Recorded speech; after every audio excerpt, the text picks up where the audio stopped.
अच्छा, ये जो आज का हमारा टॉपिक है वो है हाइपोथायराइडिज्म। इसकी हम डिटेल में जाएंगे, कॉजेज़ देखेंगे, ऐसे कौन कौन से कॉजेज़ हैं जो हाइपोथायराइडिज्म करवा सकते हैं। देखें बच्चों, हाइपोथायराइडिज्म की जो मोस्ट कॉमन कॉज पूछी जाए तो वो है आयोडीन डेफिशिएंसी।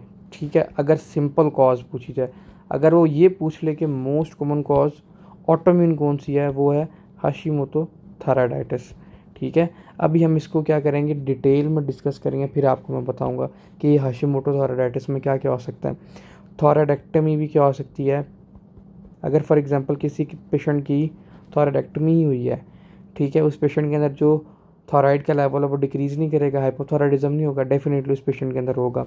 अगर फॉर एग्जांपल कोई पेशेंट लिथियम यूज़ कर रहा है, उस पेशेंट के अंदर भी हाइपोथायराइडिज्म हो सकता है। ठीक है, अब बात करते हैं इसके क्लिनिकल फीचर की। ऐसे कौन से क्लिनिकल फीचर हैं जो हम देखते हैं, जो बच्चों हमने हाइपरथायराइडिज्म वाले पढ़े थे ना, उसकी उसी को हम अगर इन्वर्स कर देंगे तो हाइपोथायराइडिज्म वाले सारे क्लिनिकल फीचर होंगे। ठीक है, देखें सबसे पहले इस पेशेंट के अंदर हम ना मैक्सिडीमा देखते हैं। अब मैक्सिडीमा में पता क्या देखना है, इसके अंदर हम देखते हैं जो हमारे ग्लाइकोजामाइनोग्लाइकन हमने जो पढ़े थे ना, कॉन्ड्रोटिन सल्फेट पढ़े थे, हाइलोरेनिक एसिड पढ़ेंगे, ये हमारे अब नॉर्मल डिपॉजिट हो जाएंगे पूरी बॉडी में। वहाँ पे हमने स्पेसिफिकली ग्रेव डिजीज़ में हमने ऑर्बिट में देखे थे, लेकिन अगर वो पूरी बॉडीज़ के टिश्यू में जाके डिपॉजिट हो जाएंगे तो वहाँ पे क्या करवा देंगे, स्वेलिंग करवा देंगे। क्यों? क्योंकि वो क्या करवाते हैं, एडीमा करवाते हैं। जब वो वहाँ पे स्वेलिंग करवा देंगे, जो नॉर्मल जो हमारे स्ट्रक्चर हैं, जो टिश्यूज़ हैं, जो ऑर्गन है, वो कंप्रेस नहीं हो जाएंगे, डेफिनेटली हो जाएंगे। अगर तो वो फॉर एग्जांपल हमारी रिकरेंट लेरेंजियल नर्व के पास जाके अगर उन्होंने वो डिपॉजिट हो गए हैं तो वो क्या करवा देंगे, हॉर्सनेस ऑफ वॉइस करवा देंगे। ठीक है, पहला इंपॉर्टेंट क्लिनिकल फीचर, अगर वो रिकरेंट लेरेंजियल नर्व के पास जाके डिपॉजिट हो गए हैं कौन, ग्लाइकोजामाइनोग्लाइकन, तो वो क्या करवाएंगे, हॉर्सनेस ऑफ वॉइस, नंबर 1। ठीक है, और देखें क्या हो सकता है, इस पेशेंट के अंदर कार्पल टनल सिंड्रोम भी हो सकता है। अगर वो जाके हमारी रिस्ट में डिपॉजिट हो गए हैं, जब वो रिस्ट में डिपॉजिट होंगे तो वो क्या करेंगे, वहाँ पे कंप्रेस करेंगे किसको, मीडियन नर्व को। जब मीडियन नर्व कंप्रेस हो जाती है तो हम इसको क्या बोलते हैं, कार्पल टनल सिंड्रोम बोलते हैं। ठीक है, और इस पेशेंट के अंदर क्या हो सकता है, इस पेशेंट के अंदर जो बेजल मेटाबॉलिक रेट है वो डिक्रीज़ नहीं करेगा, डेफिनेटली इस पेशेंट के अंदर बेजल मेटाबॉलिक रेट डिक्रीज़ करेगा। पेशेंट के अंदर क्या हो जाएगा, कॉन्स्टिपेशन हो जाएगी, नंबर 1। ठीक है, जब बेजल मेटाबॉलिक रेट डिक्रीज़ किया तो पेशेंट के अंदर कोल्ड इंटॉलरेंस हो जाएगी। ठीक है, उसमें हमने डायरिया देखा था, इस पेशेंट के अंदर कॉन्स्टिपेशन और क्या देखेंगे हम, इसमें कोल्ड इंटॉलरेंस हो जाएगी। ठीक है, पेशेंट ज़्यादा से ज़्यादा सर्दी लगेगी। और इस पेशेंट के अंदर क्या हो सकता है, ओलिगोमिनोरिया हो सकता है। अब बच्चों देखो ओलिगोमिनोरिया क्या होता है, देखें अगर फॉर एग्जांपल किसी पेशेंट के अंदर हाइपोथायराइडिज्म हुआ, अब मेरे ये ना इंपॉर्टेंट कॉन्सेप्ट है, ये आपने गौर से सुनना है।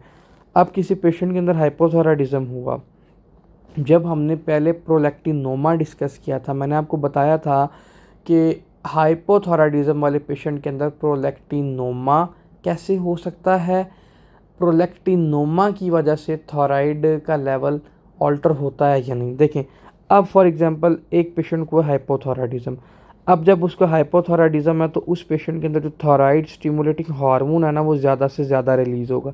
जब थायराइड स्टिमुलेटिंग हार्मोन ज़्यादा से ज़्यादा रिलीज़ होगा, इसको मैसेज कौन देता है, थायरोट्रोपिक रिलीजिंग हार्मोन, ये भी ज़्यादा काम कर रहा है। मैंने आपको बताया था कि जो हमारे लैक्टोट्रॉप सेल्स होते हैं, जो मिल्क की प्रोडक्शन करते हैं, जो प्रोलैक्टिन को स्टिमुलेट करते हैं, वो थायरोट्रोपिक रिलीजिंग हार्मोन होता है। तो क्या बच्चों ये लैक्टोट्रॉप्स को ज़्यादा से ज़्यादा स्टिमुलेट करेगा, डेफिनेटली ये लैक्टोट्रॉप्स को ज़्यादा से ज़्यादा स्टिमुलेट करेगा।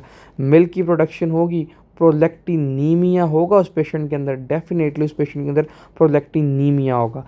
अब जब उसके अंदर प्रोलैक्टिनीमिया होगा, प्रोलैक्टिन का लेवल इंक्रीज़ कर गया, prolactin always inversely proportional to the gonadotropic releasing hormone.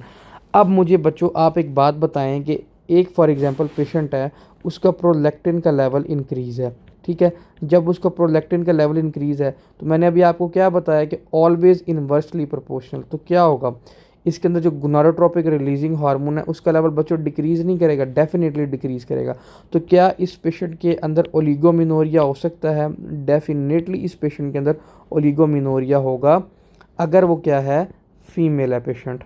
ठीक है, ये बहुत इंपॉर्टेंट कॉन्सेप्ट है, ये आपने याद रखना है, रिवाइंड करके दोबारा एक दफ़ा देख लीजिएगा। अगर वो मेल है तो उसके अंदर क्या होगा, लिबिडो कम हो जाएगी।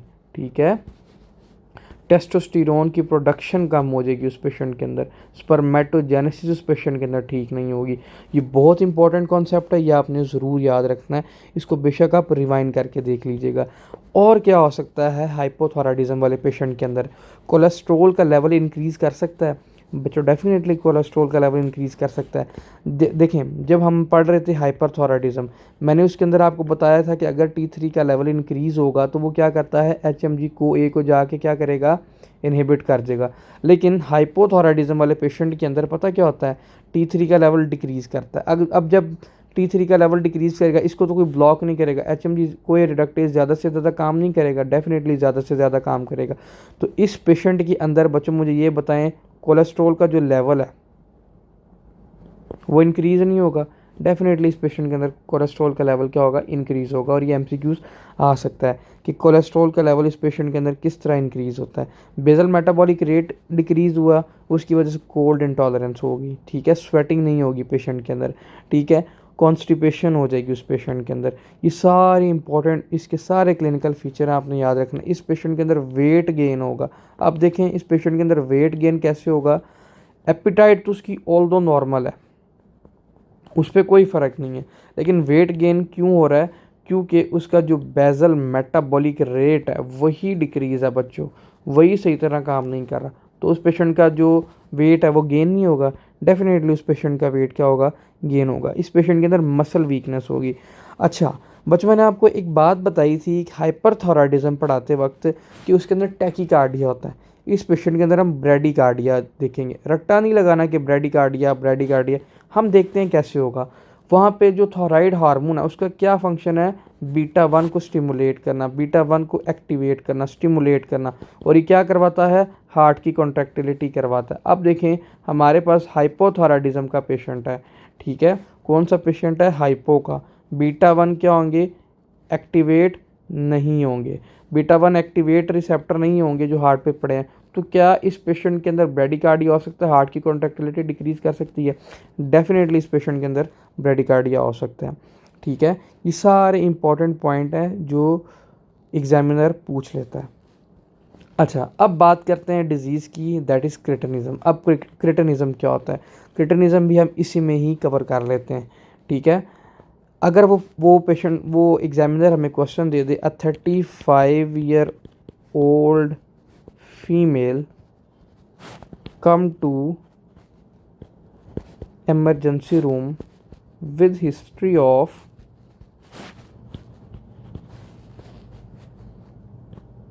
weight gain, number 1, with normal appetite,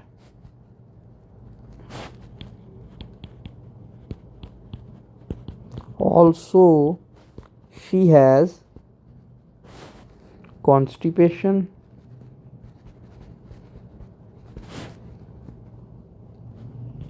bradycardia and muscle weakness. What is most likely diagnosis? तो आंसर क्या होगा बच्चों हमारा यहाँ पे कि ये कौन सा पेशेंट है, हाइपोथायराइडिज्म का पेशेंट है, ठीक है। सारे फीचर उसने दे दिए। देखिए क्वेश्चन आपने खुद ही बना दिया, एग्जामिनर एग्जैक्ट आपसे ऐसे ही क्वेश्चन पूछता है, क्लिनिकल फीचर मेंशन करके पूछ लेता है। अब अगर हमने इस क्वेश्चन को थोड़ा सा चेंज करना हो, अगर वो पूछे what are the investigations that we do in this patient, तो आपने बताना है बच्चों इस पेशेंट के अंदर हम कौन कौन सी इन्वेस्टिगेशन कर सकते हैं। इस पेशेंट के अंदर हम थायराइड स्टिमुलेटिंग हार्मोन का लेवल चेक कर सकते हैं, थायराइड रिसेप्टर एंटीबॉडीज चेक कर सकते हैं इस पेशेंट के अंदर, T3 T4 का लेवल चेक कर सकते हैं इस पेशेंट के अंदर, ठीक है। मोस्ट लाइकली हम TSH का लेवल चेक करते हैं, ठीक है, investigation of thyroid stimulating hormone का लेवल चेक करते हैं। और थायराइड रिसेप्टर एंटीबॉडीज इसलिए चेक करते हैं कि पेशेंट को हशीमोटो थायराइडाइटिस तो नहीं है। ये आगे जाके हम डिटेल में पढ़ेंगे, फिर मैं आपको बताऊंगा, ठीक है। ये 3 से 4 इंपॉर्टेंट टेस्ट है जो हम इस पेशेंट के अंदर क्या करेंगे, देखने के लिए कि इस पेशेंट को हाइपोथायराइडिज्म है या हाइपरथायराइडिज्म है, ठीक है। अब बात करते हैं किसकी, क्रिटिनिज्म की। क्रिटिनिज्म क्या होता है, देखिए बच्चों, क्रिटिनिज्म ना हमेशा नियोनेट्स के अंदर होता है, ठीक है। 28 दिन के बच्चे को आई गेस नियोनेट्स बोलते हैं ना, तो ये मोस्ट लाइकली नियोनेट्स और इन्फेंट 1 साल के बच्चे को आई गेस बोलते हैं, उनमें होता है क्या, हाइपोथायराइडिज्म क्रेटिनिज्म होता है। अब देखें, अब नियोनेट्स पता क्या होता है, ये सॉरी क्रेटिनिज्म पता क्या होता है। अब एक पेशेंट है, एक मदर है, उसमें क्या हिस्ट्री थी, हाइपोथायराइडिज्म की हिस्ट्री थी, ठीक है। अब एक मदर के अंदर हाइपोथायराइडिज्म की हिस्ट्री थी एंड शी इज़ प्रेग्नेंट, वो प्रेग्नेंट है। अब जब उसका TSH ही कम है तो नॉर्मल थायराइड हार्मोन का क्या काम था, ब्रेन की मैचुरेशन करवाना, डेवलपमेंट करवाना, ठीक है। ये सारे उसके क्या है, नॉर्मल फंक्शन थे, ठीक है। अब एक पेशेंट है, देखें उसका थायराइड का लेवल ही डिक्रीज़ है। आप बच्चों मुझे बताएं उस पेशेंट के अंदर जो ब्रेन है वो सही तरह डेवलप करेगा, नहीं करेगा। उस पेशेंट के अंदर मेंटल रिटार्डेशन हो सकती है, डेफिनेटली हो सकती है। उस पेशेंट के अंदर स्केलेटल एबनॉर्मलिटीज़ हो सकती हैं, डेफिनेटली उस पेशेंट के अंदर स्केलेटल एबनॉर्मलिटीज़ ही भी हो सकती हैं, ठीक है। उस पेशेंट के अंदर मुझे ये बताएं टंग का साइज़ इंक्रीज़ कर सकता है, अम्बिलिकल हर्निया होगा इस पेशेंट के अंदर। ये सारे इंपॉर्टेंट फीचर हैं किसके, हाइपोथायराइडिज्म के अंदर, क्रेटिनिज्म डिजीज़ के अंदर। अब हमारे पास हमने इसको कैसे, हमारे पास अगर फॉर एग्जांपल क्वेश्चन आया, हमने कैसे इसको सॉल्व करना है। A 2 days child present to you, neonates लिख लें, 2 day neonates present to you with history of umbilical hernia, deep voice, मैंने आपको बताया ना डीप क्यों होती है इस पेशेंट के अंदर, skeletal abnormalities and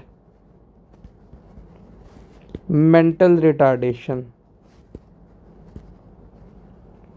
What is most likely diagnosis? The answer will be cretinism. इस पेशेंट के अंदर क्या है, क्रेटिनिज्म है। कौन सी डिजीज़ है, पेशेंट को क्रेटिनिज्म है। अब आप पूछ सकते हैं जी इस पेशेंट के अंदर स्केलेटल डेवलपमेंट क्यों इशू होगी। हमें थायराइड हार्मोन नॉर्मल भी चाहिए होता है स्केलेटल की डेवलपमेंट के लिए।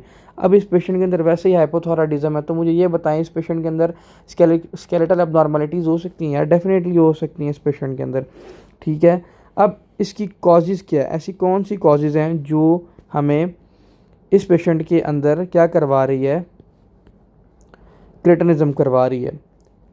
मैटरनल हाइपोथायराइडिज्म कि माँ के अंदर ही क्या है, थायराइड का लेवल क्या डिक्रीज़ है। अर्ली प्रेगनेंसी, और कौन सी कॉजेज़ हो सकती हैं कि उसका थायराइड सही से बना ही नहीं, that is called thyroid agenesis absent, ठीक है। और क्या हो सकता है, डिसहार्मोनोजेनेटिक गॉइटर। अब डिसहार्मोनोजेनेटिक गॉइटर पता क्या होता है बच्चों, देखें इसमें ये होता है कि आपका जो थायराइड पर ऑक्सीडेज इंजाइम है ना, यही सही नहीं बनता, ठीक है। या जो हमारी पेंड्रिन प्रोटीन है ना, ये सही नहीं बनती। और अगर पेंड्रिन प्रोटीन सही ना बने, पेंड्रिन का काम ये होता है कि हमारा जो आयोडाइड है ना उसको फॉलिकल के अंदर लेके जाना, ठीक है। नॉर्मल जब आप फिजियोलॉजी पढ़ेंगे थायराइड की, फिर आपको ये जो मैंने बात की एग्जैक्ट समझ आ जाएगी। That is basically from Davidson में ये बात उन्होंने मेंशन की हुई थी कि पेंड्रिन प्रोटीन होती है जो आयोडाइड को लेके जाती है फॉलिकल के अंदर। अगर फॉर एग्जांपल किसी पेशेंट के अंदर पेंड्रिन सिंड्रोम है, पेंड्रिन ये है, इस पेशेंट के अंदर क्या होगी, पेंड्रिन प्रोटीन सही तरह काम नहीं करेंगी। पेंड्रिन प्रोटीन सही तरह काम नहीं करेगी तो आयोडाइड सेल के अंदर नहीं जा सकता, ठीक है। इसीलिए इस पेशेंट के अंदर क्या होगी, हाइपोथायराइडिज्म देखेंगे हम इस पेशेंट के अंदर, या थायराइड परऑक्सीडेज एंजाइम उसका सही काम नहीं कर रहा, तो ये भी क्या करवा देगा, हाइपोथायराइडिज्म करवा देगा, ठीक है। अब इसको एक दफ़ा हम बुक से रीड आउट कर लेते हैं। Hypothyroidism in neonates and infant characterized by the mental retardation, short stature with the skeletal abnormalities, coarse facial feature, enlarged tongue, umbilical hernia. Thyroid hormone is required for the normal brain and skeletal development. Causes क्या हो सकती है, maternal hypothyroidism, thyroid agenesis, early pregnancy, iodine deficiency और dyshormonogenetic। वो जिसने बता दी कि thyroid पर ऑक्सीडेज एंजाइम से तेरा बनता नहीं, काम नहीं करता। Hypothyroidism in older children or adults. Clinical features are based on a decrease of basal metabolic rate and decrease of sympathetic nervous system activities. इसीलिए इस पेशेंट के अंदर क्या होगा, ब्रेडिकार्डिया होगा। ठीक है, ये एक और पॉइंट ऐड कर लें, इस पेशेंट के अंदर सिंपैथेटिक एक्टिविटी सही नहीं होगी। मैक्सिडीमा होगा कि उसके अंदर क्या होगा, ग्लाइकोजा माइनोग्लाइको जो होंगे वो डिपॉजिट होंगे हमारे टिश्यूज़ के अंदर जाके, that is known as infiltration process. ठीक है, सॉफ्ट टिश्यूज़ के अंदर जाके, जिसकी वजह से हमारी लार्ज टंग होगी, डीप वॉइस होगी, वेट गेन होगा, नॉर्मल एपिटाइट होगी, slowing of the mental activity, क्योंकि ब्रेन की डेवलपमेंट सही नहीं होगी, muscle weakness, cold intolerance with decrease sweating, bradycardia, oligomenorrhoea, hypercholesterolaemia, constipation, ये सारे मैंने पॉइंट आपको डिटेल में बता दिए हैं और एग्जामिनर ये मेंशन करके पूछता है MCQs. Most common causes are iodine deficiency, Hashimoto thyroiditis. Other causes include the drug that is lithium, surgical remover और रेडियो एब्लेशन ऑफ थायराइड्स। मतलब कोई आयोडीन 131 यूज़ कर रहा है, उसके अंदर भी क्या हो सकता है, हाइपोथायराइडिज्म हो सकता है।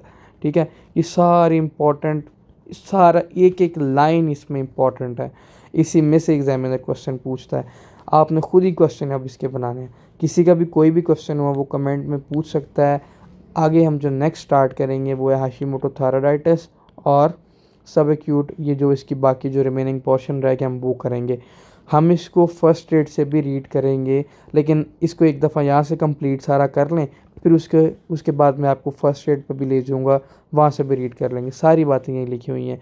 किसी का भी कोई भी क्वेश्चन हुआ तो वो कमेंट सेक्शन में पूछ सकता है। अल्लाह हाफिज़।